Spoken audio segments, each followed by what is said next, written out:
راوی بیان کرتا ہے کہ ہم چھٹے امام کی خدمت میں آئے، دیکھا رو رہے ہیں، گریا کر رہے ہیں۔ جب وہ رو کر خاموش ہوئے تو ہم نے پوچھا مولا کیا بات ہے، خیریت ہے، کچھ ہو گیا؟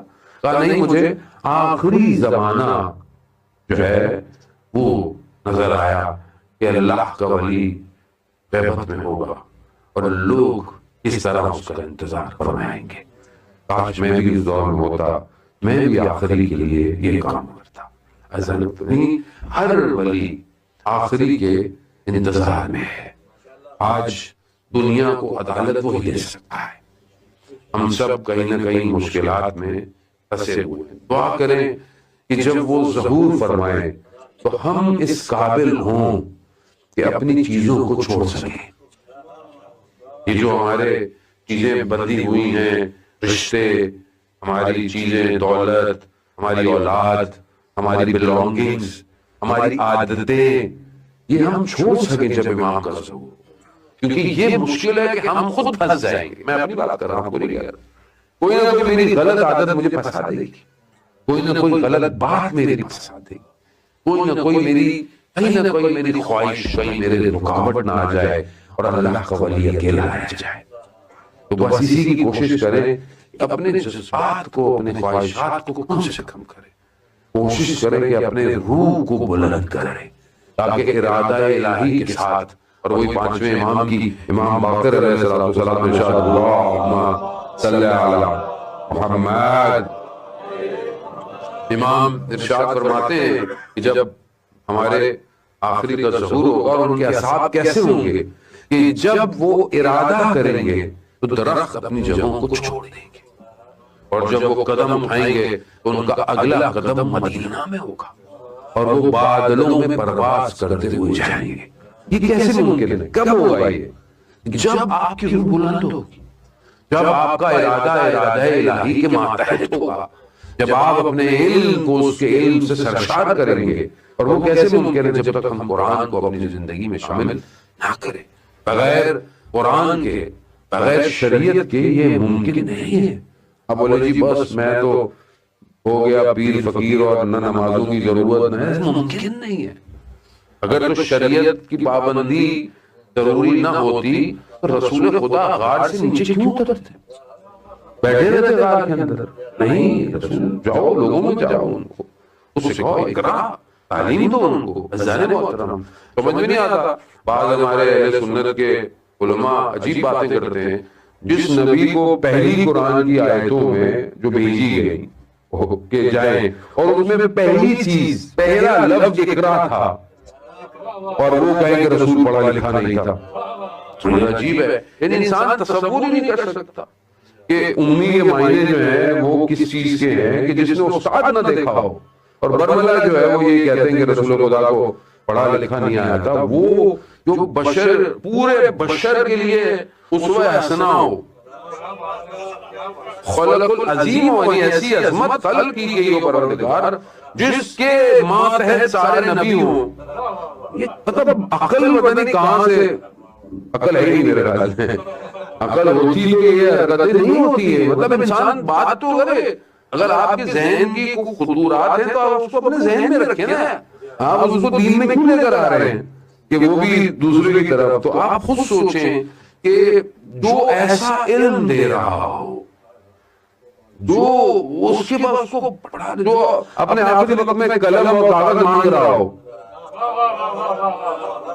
کاغذ اور قلم مانگ رہا ہو، وہ آپ اس کو کہیں کہ جو ہے اس کو نہیں پتا تھا، حدیثیں لوگوں نے لکھی ہیں، تو بھائی پھر جنہوں نے لکھی ہیں معاذ اللہ پھر وہ زیادہ بہتر تھے جنہوں نے یاد لکھی ہیں۔ آپ تصور کریں کہ خدا جس کو، خدا خطاب جس سے کر رہا ہے، یاسین جس کو کہہ رہا ہے، طٰہٰ جس کو کہہ رہا ہے، جو شافی محشر ہے،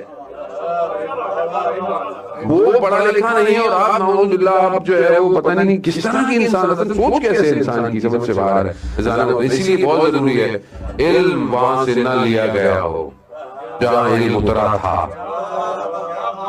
اس در کو جو چھوڑ دے وہ پھر ایسے ہی در بدر ہو جاتا ہے۔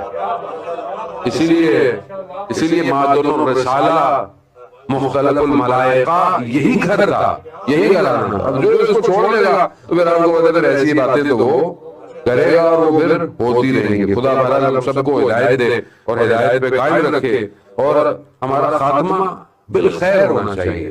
کیونکہ آج کا دور ایسا ہے کہ صبح ایمان کے ساتھ نکلو واپس آؤ ایمان فارغ ہے. اور دور ایسے ہی ہے. آپ کے سامنے دنیا کے حالات کیسے ہیں, معاشرے کے حالات, سوسائٹی, آپ کی سوسائٹی, ہر جگہ جائیں آپ. دنیا تو اب تو ایک گلوبلائز ہو گئی ہے. اب تو آپ گھر سے باہر نہ بھی نکلے تو بھی ایمان چلا جاتا ہے. اب تو آپ کو کہیں جانے کی ضرورت نہیں ہے. آپ کے ہاتھ کا جو فون ہے یہ سب کچھ لے کے ویسے ہی گھوم رہا ہے آپ کے ساتھ. تو یہاں انسان کو کوشش کرنی چاہیے کہ غلطی ہو استغفار کرے, شرمندہ ہو اور کوشش کرے کہ اس کی آنکھوں میں آنسو آنے چاہیے. یہ بہت ضروری ہے. جو نا خشک اگر اندر سخت ہو گیا پھر بڑا مشکل ہے. اس کو ٹوٹنا بہت ضروری ہے. اور اگر آپ کی زندگی میں مشکلات آ رہی ہیں, پریشانیاں آ رہی ہیں اور آپ اللہ کے دروازے کی طرف آ رہے ہیں, آپ اپنے آپ کو خوش قسمت سمجھیں. آج کے دور میں اس کا مطلب ہے خدا نے آپ کو اکیلا نہیں چھوڑا. خدا وہ مشہور ہے نا لیلا اور مجنون, لائن میں سب کھڑے ہوئے, لیلا ان کے جاموں میں پانی بھر رہی ہے, سب اپنے اپنے ظرف لے کے کھڑے ہوئے. جیسی مجنون کی باری آئی اس نے اس کا ظرف توڑ دیا. تو وہ مجنون کیا کہتا ہے کہ میرے میں کوئی بات تھی ابھی تو لیلا نے میرا برتن توڑا ہے. تو اگر خدا آپ کا دل توڑ رہا ہے تو آپ میں کچھ ہے, کچھ ہے. تو بہرحال اس کا شکر کرے انسان کہ اللہ اس کو کسی نہ کسی مشکل میں ڈال رہا ہے. عزیزان محترم, بہرحال اس دعا کے ساتھ کہ پروردگار ایام کے صدقے, ہستیوں کے صدقے, پاک ہستیوں کے صدقے میں آئمہ کی جناب ابو طالب علیہ السلام, رسول خدا صلی اللہ علیہ وسلم, جناب امام جعفر صادق علیہ السلام کے صدقے میں پروردگار امام زمانہ کے ظہور میں تعجیل عطا فرما, ہمیں ان کے ناصروں, ان کے مددگاروں میں شمار فرما, امام کو ہمارے اعمال سے راضی فرما. پروردگار امت مسلمہ کو وحدت کے ساتھ امام کا انتظار کرنے کی توفیق عطا فرما. جو بھی جہاں مشکلات میں, خاص طور پر وہ امتیں جو مشکلات میں ہیں, فلسطین ہے, نظلوم ہے, لبنان ہے, پروردگار ان سب کی حمایت فرما. دشمن اگر ہدایت کے قابل ہے انہیں ہدایت عطا فرما, اگر ہدایت کے قابل نہیں انہیں کہتے کردار تک پہنچا. علماء کرام, مراجع کرام, خاص طور پر سید علی سستانی, سید علی خامنائی عبد اللہ اور تمام مراجع کرام, علماء کو طول عمر اور سلامتی عطا فرما. پروردگار آپ کی کمیونٹی میں آپس میں محبت اور اتفاق کی توفیق عطا فرما. آپ کے بزرگوں کا سایہ آپ پر قائم فرما. آپ سب کے میرے مرحومین کی مغفرت فرما. ان کو عالم برزخ میں جنت کے باغوں میں ان کی قبر کو باغ قرار دے. مولانا صاحب کی توفیقات میں اضافہ فرما. اسی طرح آپ کو دین اور سب کی دنیا کی اور جس طریقے سے تبلیغ ہے اس کی توفیقات میں مزید اضافہ فرما.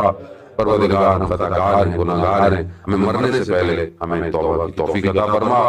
پروردگار جو بیمار ہے بیمار کربلا کے صدقے شفائے کاملہ عطا فرما. جو بے روزگار ہے رزق حلال عطا فرما. جو برسر روزگار ہے رزق میں ترقی عطا فرما. جو بے اولاد ہیں اولاد صالح اور نیک عطا فرما. پروردگار جو بے گناہ اسیر ہیں انہیں جلد سے جلد رہائی عطا فرما. ہمیں حج عمرہ اور زیارات کی توفیق عطا فرما. اللہم ارزقنا زیارت الحسین فی الدنیا و شفاعتہ فی الآخرہ. صلوات محمد و آلہ